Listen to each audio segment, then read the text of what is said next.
नमस्कार, रामकृष्ण हरी.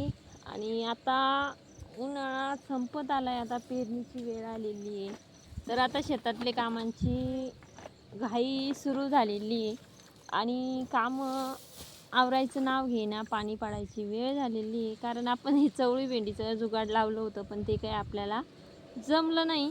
तर आता मी पूर्ण भेंडी तर कट करून टाकली आहे. तिकडं भेंडी कट केली. आता चवळीच्या शेंगा तोडून घ्यायच्या, कारण चवळीच्या शेंगा झाल्यात निब्बर, मग त्या तोडून घ्यायच्यात आणि त्याच्यात मध्ये रोट्या टाकायचा. त्याच्यामुळं आता तेच चाललंय.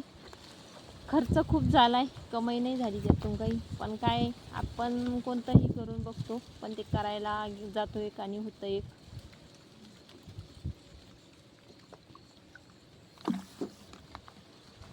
आणि उन्हाळ्याचे दिवस म्हणल्यावर पाणी कितीही प्या, परत तहान लागतेच आणि कोरड ओटावर पडतेच, कारण उन्हाळा दिवसच खूप हे असतो.